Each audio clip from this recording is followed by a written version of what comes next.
अस्सलाम वालेकुम मोअज़्ज़ज़ नाज़रीन गिरामी। आज की इस इंटरेस्टिंग वीडियो में मोदी जी एक नया पंगा उठा के ले आए हैं। वो ये कि लाखों हेक्टर वक्फ की ज़मीन मुसलमानों के सही इस्तेमाल में नहीं है।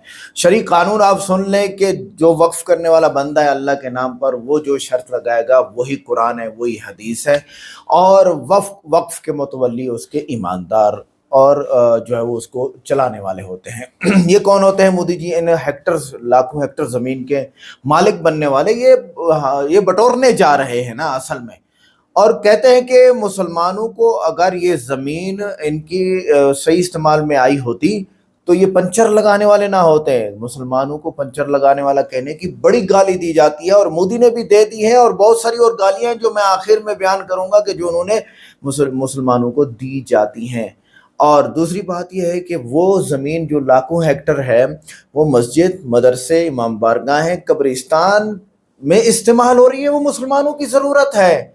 तुमने कौन सी नौकरियां दे दी है मुसलमानों को? आइए देखते हैं मोदी साहब का बयान। इमरान प्रतापगढ़ी जिंदाबाद। पंचर के बारे में बहुत ज़बरदस्त नज़म उनकी आई है। मिलते हैं, वीडियो को लाइक करें, चैनल को सब्सक्राइब करें, वीडियो को व्हाट्सएप पे ज़रूर शेयर करें और कमेंट करके बताएं वीडियो कैसी लगी। इनकी नीयत किसी का भी भला करने की कभी नहीं रही, मुसलमानों का भला करने की भी नहीं रही। यही कांग्रेस की अच्छी सच्चाई है। साथियों, वक्फ के नाम पर लाखों हेक्टर जमीन पूरे देश में है। इस जमीन, इस प्रॉपर्टी से गरीब का, बेसहारा महिलाओं, बच्चों का भला होना चाहिए था। और आज ईमानदारी से उसका उपयोग हुआ होता तो मेरे मुसलमान नौजवानों को साइकिल के पंक्चर बना करके जिंदगी नहीं गुजारनी पड़ती। मैं एक मतला और एक शेर पढ़ता हूं, फिर एक नज्म सुनाता हूं। ये किसने कह दिया तुमसे कि बस पंचर बनाते हैं। एक गाली जो हर दिन हमें दी जाती है, एक तंज जो हर दिन हम पे किया जाता है। मैं एक मतला पढ़ता हूं और आपसे दुआ मांगता हूं कि ये किसने कह दिया तुमसे कि बस पंचर बनाते हैं। तैयार रहना मुमरा वालों, तैयार रहना मुंबई वालों। ये आप सबके कानों में कहीं ना कहीं ये पिघला हुआ शीशा आपके कानों तक आता है जब एक गाली हमको दी जाती है कि ये तो पंचर बनाने वाले लोग। मैं शेर पढ़ता हूं। ये किसने कह दिया तुमसे कि बस पंचर बनाते हैं। ये किसने कह दिया तुमसे कि बस पंचर बनाते हैं। वतन पर हंस के कट जाते हैं, ऐसे सर बनाते हैं। वतन पर हंस के जो कट जाए, ऐसे सर बनाते हैं। मैं फिर से पढ़ता हूं। ये किसने कह दिया तुमसे कि बस पंचर बनाते हैं। वतन पर हंस के जो कट जाएं, ऐसे सर बनाते हैं। वतन पर हंस के जो कट जाएं, ऐसे सर बनाते हैं। जरूरी है। मैं 4 मिसरे पढ़ता हूं, मैं नाम नहीं लूंगा, आप बहुत समझदार हैं। अगर आपको लगे कि वही पुराना इमरान बोल रहा है जिसके लिए आप, जिसकी शायरी के लिए आप दुआएं करते थे, तो मुझे दुआएं देना कि हद से ज्यादा बातें करते रहते हैं। हद से ज्यादा बातें करते रहते, हद से ज्यादा बातें करते रहते हैं। पद से ज्यादा बातें करते रहते हैं। आपके सूबे में भी कुछ 1.5 फुटिया लोग, बड़े समझदार लोग हैं। तैयार रहिएगा, कोई हाथ खामोश नहीं रहना चाहिए अगले मिसरे पर। कि हद से ज्यादा बातें करते रहते हैं, पद से ज्यादा बातें करते रहते हैं। आपके सूबे में भी कुछ 1.5 फुटिया लोग कद से ज्यादा बातें करते रहते हैं, कद से ज्यादा बातें करते रहते हैं। शायरी हमें यह सलीका देती है कि हम अपनी बात कह लें और वहां पहुंच भी जाए जहां हम पहुंचाना चाहते हैं। जितेंद्र भाई, सबके मन में यह बात है लेकिन शायद कोई बोलता नहीं इस बात को। मैं 4 मिसरे पढ़ता हूं कि खुद को पहरेदार बनाए बैठा है, खुद को पहरेदार खुद को पहरेदार बनाए बैठा है, नफरत का बाजार बनाए बैठा है, नफरत का बाजार बनाए बैठा है। शर्म नहीं आती है अपने हाकिम को, चोरी की सरकार बनाए बैठा है, चोरी की सरकार बनाए बैठा है। और आखिरी 4 मिसरे फिर एक नज्म आपको सुनाता हूं कि आज नहीं जाएगा तो कल जाएगा, आज नहीं जाएगा तो कल जाएगा, आज नहीं जाएगा तो कल जाएगा, खोटा सिक्का कितने दिन चल जाएगा, खोटा सिक्का कितने दिन चल जाएगा, वक्त बुरा है जल्दी ही टल जाएगा, फिरौनों के घर मूसा पल जाएगा, फिरौनों के घर मूसा पल जाएगा। वो कहते हैं सियासत की जमीनों ने हराया है, वो कहते हैं सियासत की जमीनों ने हराया है, पता है सांप वाली आस्तीनों ने हराया है, पता है सांप वाली आस्तीनों ने हराया है।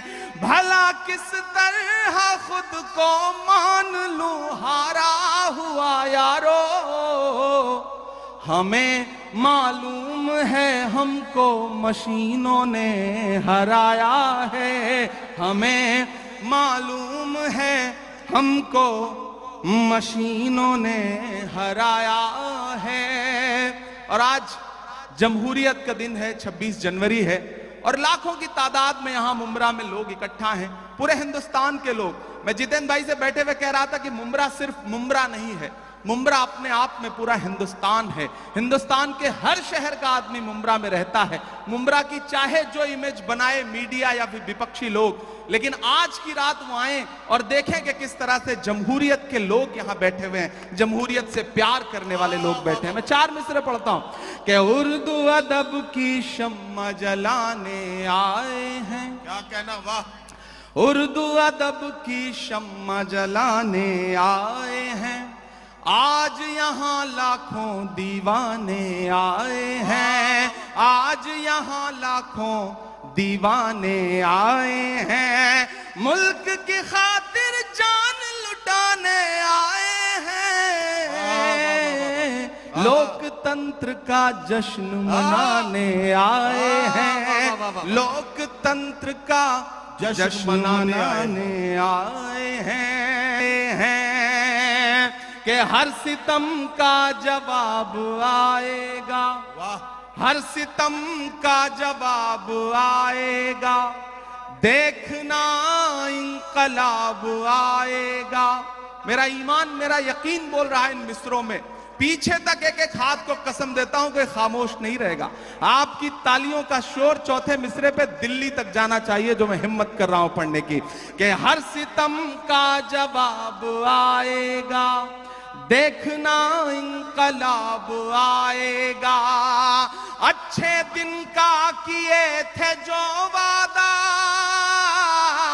तैयार रहना, अच्छे दिन का किए थे जो वादा, उनका दिन भी खराब आएगा, उनका दिन भी खराब आएगा, झूठ के हाकिमों के चेहरे पर आईना हम दिखा के निकले हैं, नारे हक लगा के निकले हैं, नारे हक लगा के निकले हैं।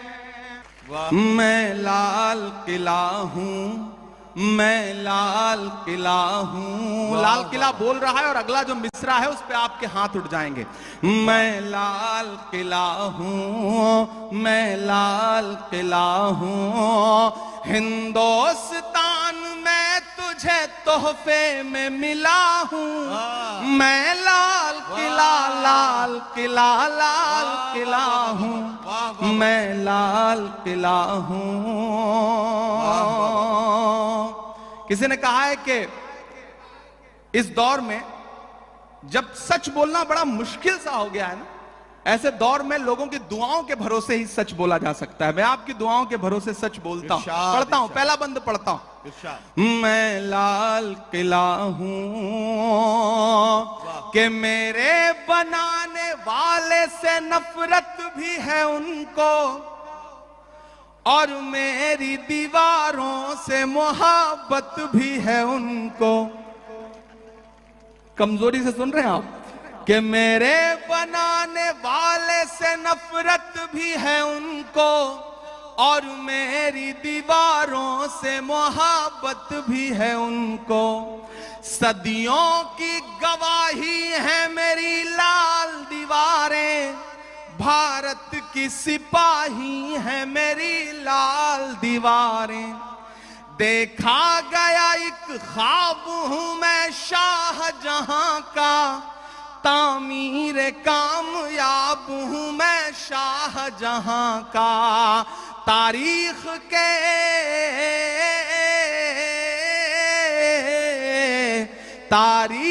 के पन्नों का मैं शिकवा हूं, गिला हूं। मैं लाल किला, लाल किला, लाल किला हूं। मैं लाल किला हूं। मैं एक एक नाम गिनाता जाऊंगा, आप वहां पहुंचते जाएंगे। कि नेहरू के ख्यालों का निगहबान रहा हूं। मैं लाल बहादुर का भी अरमान रहा हूं। एक एक नाम आते जाएंगे, कुछ छूट भी जाएंगे। जो छूटेंगे उन पे भी आपको मजा आएगा, और जो नाम आते जाएंगे उन पे भी आपको मजा आएगा। कि नेहरू के ख्यालों का निगहबान रहा हूं। मैं लाल बहादुर का भी अरमान रहा हूं। राजीव अटल सबके हूं, अल्फाज समेटे। अगला जो मिसरा है ना, एक शख्स को खिराजी अकीदत देनी है आपकी तालियों के शोर के साथ। जो अगला मिसरा आएगा उस पर तैयार रहना। कि राजीव अटल सबके हूं, अल्फाज समेटे। खामोश सा मनमोहनी अंदाज समेटे। तैयार तो अब रहना मुमरा वालों, तालियां तो अब मांगता है इमरान आपसे। कि राजीव अटल सबके हूं, अल्फाज समेटे। खामोश सा मनमोहनी अंदाज समेटे। मैं इंदिरा के जज्बे सा फौलाद रहूंगा। कोई भी हाथ खामोश नहीं रहेगा, एक एक हाथ को कसम है कि मैं इंदिरा के जज्बे सा फौलाद रहूंगा। आबाद था आबाद हूं, आबाद रहूंगा। ये भी बनाएंगे क्या? ओ माशाल्लाह, बहुत शुक्रिया। वाह वाह वाह वाह, बहुत शुक्रिया भाई। क्या कहना, क्या कहना भाई। आपको तालियां जोरदार बजानी चाहिए इस लम्हे को यादगार बनाने के लिए। बहुत शुक्रिया। जब भी इस तरह की कोई चीज मिलती है तो मुझे लगता है शादी के लिए सहेज के रख लो, उस दिन काम आएगी तो ज्यादा अच्छा रहेगा। बिल्कुल। मैं इंदिरा के जज्बे सा फौलाद रहूंगा। आबाद था आबाद हूं, आबाद रहूंगा। मैं हिंद के हर शख्स की चाहत का सिला हूं। मैं लाल किला, लाल किला, लाल किला हूं। आखिरी बंद पढ़ के आपसे दुआ लेता हूं और चाहता हूं मेरा दामन भी और जो ये इन्होंने उड़ाया है ये वाला दामन भी, दोनों मुझे भर के दुआओं से विदा करेंगे, क्योंकि सुबह से पहुंच करके फिर दिल्ली इलेक्शन में लग जाना है, तो आपकी दुआएं रहेंगी तो अच्छा रहेगा। मैं आखिरी बंद पढ़ता हूं कि बेशर्म सियासत की मैं तहरीर नहीं हूं। इमरान बोल रहा है, मैं डरा नहीं, मैं झुका नहीं, कहीं छुप छुपा के खड़ा नहीं, जो डटे हुए हैं महाज पर मुझे उन सफों में तलाश कर। मैं पढ़ता हूं और आपसे दुआ मांगता हूं कि बेशर्म सियासत की मैं तहरीर नहीं हूं, सुन ले ए हुकूमत तेरी जागीर नहीं हूं। उधर जो पीछे साथी बैठे हैं जिन्हें लगता है कि उनकी तालियां, उनकी दुआएं, उनके मोहब्बतों का शोर हम तक नहीं पहुंचेगा, तो हम आपको देख रहे हैं, आप दुआ दे के, दाद दे के बताइए, हम आपकी धड़कनें सुन के बताएंगे। और ये जो आगे बैठे हैं इन सबको अगले 2 मिनट के लिए पुकारता हूं मैं कि बेशर्म सियासत की मैं तहरीर नहीं हूं, सुन ले ए हुकूमत तेरी जागीर नहीं हूं। नफरत के समंदर में मैं खो ही नहीं सकता, मैं एक किसी रंग का हो ही नहीं सकता। तैयार अब रहना। नफरत के समंदर में मैं खो ही नहीं सकता, मैं एक किसी रंग का हो ही नहीं सकता। अंदाज मेरा, पीछे तक तैयार रहना, अंदाज मेरा मस्त मलंगा ही रहेगा। तैयार रहना। अंदाज मेरा मस्त मलंगा ही रहेगा, गुंबद पे सदा मेरे तिरंगा ही रहेगा। वाह वाह वाह वाह। अंदाज मेरा मस्त मलंगा ही रहेगा, गुंबद पे सदा मेरे तिरंगा ही रहेगा। वो फूल हूं, वो फूल हूं, वो फूल हूं जो खार की छाती पे खिला हूं। मैं लाल किला, लाल किला, लाल किला हूं। वाह वाह वाह। मैं लपे आती है दुआ बन के तमन्ना मेरी, लपे आती है दुआ बन के तमन्ना मेरी। सुन ले तू आज ये फरियाद खुदाया मेरी, लपे आती है दुआ बन के तमन्ना मेरी। तेरे महबूब ने जिस सिमत किए थे सजदे, तेरे महबूब ने जिस सिमत किए थे सजदे, हुक्म से तेरे वो असहाबे नबी के सजदे, हुक्म से तेरे वो असहाबे नबी के सजदे। सैकड़ों गम लिए सीने में है गमगीन खड़ा, सैकड़ों गम लिए सीने में है गमगीन खड़ा। अब फकत तेरे भरोसे है फलस्तीन खड़ा। काश दुनिया ये समझ पाती है झगड़ा क्या है, काश दुनिया ये समझ पाती है झगड़ा क्या है। आपके घर पे किसी गैर का कब्जा क्या है। तू जो चाहे तो हर एक बात को बेहतर कर दे, एक नजर डाल के हालात को बेहतर कर दे। लपे आती है दुआ बन के तमन्ना मेरी, अब कहीं भी नहीं सुनवाई है मेरे मौला, सारी दुनिया ही तमाशाई है मेरे मौला।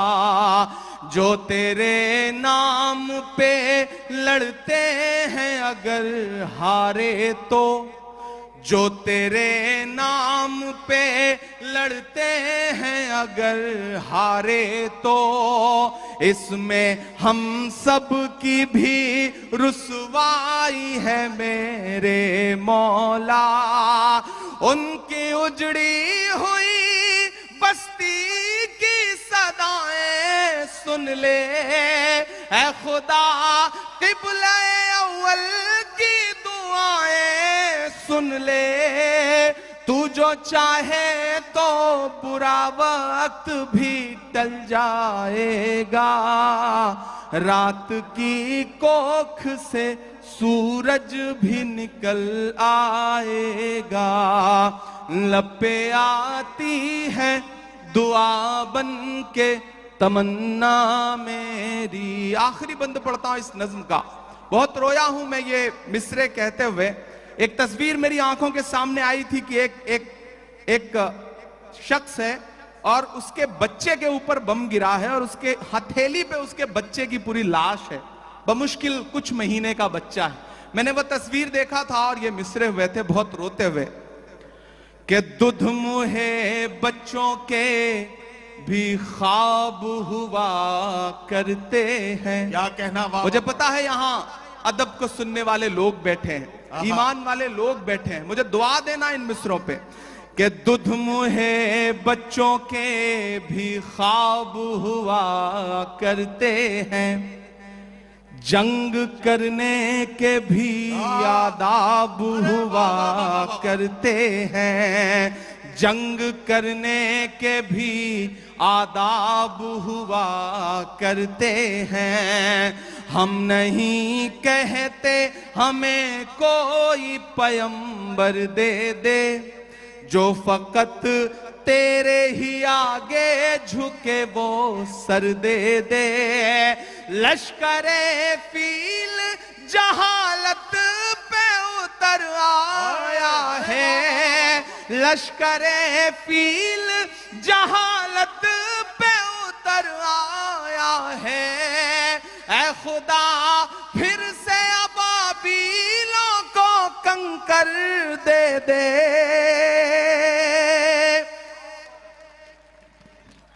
अगर रोंगटे खड़े हो रहे हैं तो तालियों से बताइए कि इस नज्म के एक एक लफ्ज में आप साथ हैं।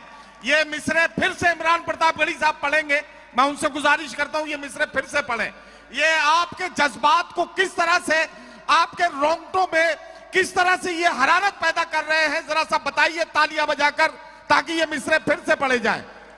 दुध मुहे बच्चों के भी ख्वाब हुआ करते हैं, जंग करने के भी आदाब हुआ करते हैं। हम नहीं कहते हमें कोई पैगंबर दे दे, जो फकत तेरे ही आगे झुके वो सर दे दे। लश्करे फील जहालत पे उतर आया है, ऐ खुदा फिर से अबाबीलों को कंकर दे दे। कौन कहता है कि नफरत से चलेगी दुनिया, तू दिखा दे के मोहब्बत से चलेगी दुनिया। लपे आती है दुआ बन के तमन्ना। तो नाज़रीन गिरामी, ये थे इमरान प्रतापगढ़ी साहब। डॉक्टर जाकिर नाइक की जगह वाकई इन्होंने ली है। इंडिया के अंदर, हिंदुस्तान में लाखों का मजमा जमा होता है। अब जो मैं अभी बातें तीन करने जा रहा हूं वो ये है कि इंडिया में मुसलमानों को पंक्चर छाप की गाली दी जाती है, 10 गालियां और भी दी जाती हैं मुसलमानों को। हिंदुओं के यहाँ नौकरी में क्या क्या बड़े 10 मसाइल हैं। मुसलमान फौजियों की ऐसी 10 नाम जिन्होंने मुल्क के लिए, वतन के लिए जान कुर्बान कर दी है। नंबर 1 गाली तो पंचर वाला, क्यों लगाते हैं पंचर मुसलमान? क्योंकि उन्होंने टाइम पे अपने रब को जाके सजदा करना होता है। अगर किसी मुसलमान के पास, अगर किसी हिंदू के पास ये नौकरी करते हैं तो इनको नमाज के लिए नहीं छोड़ा जाता। अक्सर ऐसे कुछ हिंदू अच्छे होते हैं, वो छोड़ भी देते हैं। दूसरी गाली पाकिस्तानी है, बतौर ताना गोया मुसलमान वफादार नहीं, यानी पाकिस्तानी है मुसलमान वफादार नहीं। ये कहा जाता है बाबर की औलाद तारीखी हमलों से जोड़कर नफरत भड़काने के लिए बोला जाता है बाबर की औलाद। तौबा, जिहादी, हर दाढ़ी वाले या नमाजी को दहशतगर्द से जोड़ा जाता है और जिहादी बोला जाता है। मेवाती बाज़ इलाकों में तौहीन के अंदाज में इस्तेमाल किया जाता है, क्योंकि मेवात ऐसा इलाका है जहाँ पर हज़रत मौलाना इलियास रहमतुल्लाह अलैह ने बहुत बड़ी तबलीगी मेहनत की, और हर मेवाती दीनदार और तबलीगी मिलेगा आपको। और कमाल है, मेवाती लोग बहुत अच्छे लोग हैं। और ये मेवाती अब वहाँ पूरे इंडिया में मौजूद है, क्योंकि मेवात से ही तबलीग का काम 1920, 22, 24, 26 में शुरू हुआ और पूरे इंडिया में मेवाती ही आए और उन्होंने तबलीग की है। तो अब मेवाती की गाली बना दी गई है। इसी तरह लव जिहाद, मुसलमान लड़कों पर हिंदू लड़कियों को बहकाने का इल्ज़ाम कि हिंदू लड़कियों को बहका के लव जिहाद करते हैं और मुसलमान करके ले जाते हैं। और बीफ खोर, गाय का गोश्त खाने को बुनियाद बनाकर ताना दिया जाता है बीफ खोर। जैसे पाकिस्तान में एक हमने सुना नारा दाल खोर। तौबा, मौलवियों के बच्चे तालीम या जिद्दत से दूर जाहिर करने के लिए मौलवी के बच्चे, के मौलवी अनपढ़ होते हैं, दुनियादार नहीं होते, दीनदार होते हैं, तरकीब बाज यानी चालाक, दोगला या धोखाबाज कहने के लिए दहशतगर्द बोला जाता है। पूरी कौम को दहशतगर्दी से जोड़ने की कोशिश भी की जाती है। मुसलमानों को नौकरी में पेश आने वाले मसाइल में बयान करूं तो नाम देखकर इंटरव्यू से मना कर देना। आप बड़ी डिग्री लेके बैठा है मुस्लिम, लेकिन नाम सुन के इंटरव्यू से साइड कर दिया। रिहाइश का पता देखकर मुलाजमत नहीं दी जाती। ड्रेस कोड पर एतराज़, दाढ़ी या हिजाब पर एतराज़ किया जाता है। मुसलमानों को कितने बड़े मसाइल हैं इंडिया के अंदर। अच्छा, भारतीय त्यौहार में शिरकत का दबाव, जैसे दिवाली या होली न मनाने पर इम्तियाजी सलूक, क्योंकि इनको खुद पता नहीं है दिवाली और होली किसी जो है वो बुत के नाम पर की जाती है, उसमें अकीदत है उनकी मुसलमानों के साथ जो कि गलत है, अपना बुतों के साथ जो कि गलत है। मुसलमानों के लिए अलग मेयार, ये मुस्लिम है, तनख्वाह कम या प्रमोशन ना देना, ठीक है, यानी प्राइवेट जॉब होगी तो तनख्वाह कम और अगर सरकारी जॉब है तो प्रमोशन नहीं। सिक्योरिटी क्लियरेंस में ताख़ीर, हसास इदारों में ज़्यादा जांच पड़ताल की जाती है। दफ्तर में नमाज या वज़ू की इजाज़त ना देना और चाय या बर्तन अलग रखना अजीब, यानी कि मुसलमानों को नापाक समझा जाता है।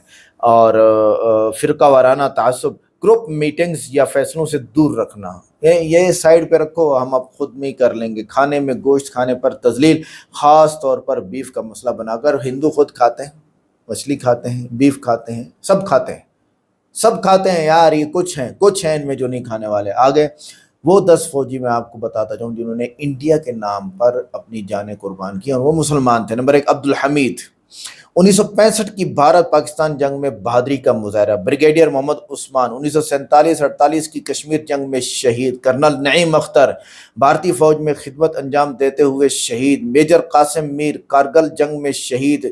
नायक सैफुद्दीन, कश्मीरी मुस्लिम फौजी ऑपरेशंस में शहीद। रफ़ीक अहमद, शहीद सिपाही, भारतीय मीडिया में जिक्र हुआ। सिपाही अजमल खान, ये अजमल कसाब नहीं है, अच्छा जी, सिपाही अजमल खान बॉर्डर पर दुश्मन के हमले में शहीद। मोहम्मद हनीफुद्दीन, कारगिल जंग में शहादत। अजीज़ अहमद, भारतीय फ़ौज में खिदमत के दौरान शहादत। मोहम्मद अरशद खान, CRPF में खिदमत देते हुए दहशतगर्दों से लड़ते हुए शहीद। इसके अलावा भी हज़ारों नाम मौजूद हैं जो शहीद हुए हैं। अब अर्ज़ करने का मकसद ये है कि मोदी जी को अल्लाह हिदायत दे, वरना आगे चलो। तो ये जो कह रहा है कि भाई वक्फ बोर्ड की ज़मीन में लाखों हेक्टर ज़मीन मुसलमानों के पास है और ये सही इस्तेमाल नहीं हुई, अबे वो अंधे, तूने मुसलमानों को लिए कितना कोटा मुख्तस किया है सरकारी नौकरियों में। मैं आज आपको एक पैगाम देना चाहता हूँ, सरकारी नौकरी बड़ी मिले तो ले लो, छोटी नौकरी मत करना।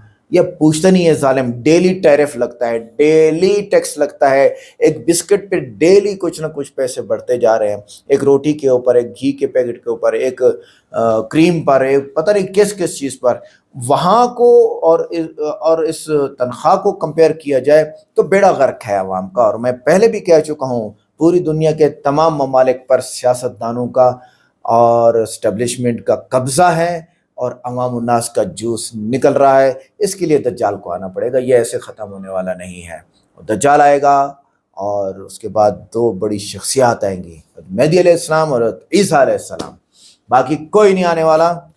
ये दोनों आके ज़मीन पर अमन अमान और सहूलत लेके आएंगे और कोई नहीं ला सकता। मैं तो इस नतीजे पर पहुँचा हूँ, अल्लाह अल्लाह है, कल भी कोई ऐसा निज़ाम ला सकता है। जैसे अमेरिका का सदर डोनाल्ड ट्रंप आया लोगों को घुटने टिकवाने के लिए और अभी खुद वो घुटने टेक के बैठ गया, चाइना से माफ़ी मांग रहे, माफ़ कर दे मुझे, मेरे से गलती हुई। चाइना ने यमन पर टैरिफ हटा दिया, होगा जितना सामान भेजना है चाइना भेजो और पैसा कमाओ और जल्दी से इनके खिलाफ मिसाइल बनाओ। आज की वीडियो कैसी लगी? वीडियो को लाइक करें, चैनल को सब्सक्राइब करें, वीडियो को व्हाट्सएप पे जरूर शेयर करें, कमेंट करके बताएं वीडियो कैसी लगी। मिलते हैं नेक्स्ट वीडियो में। अस्सलाम वालेकुम।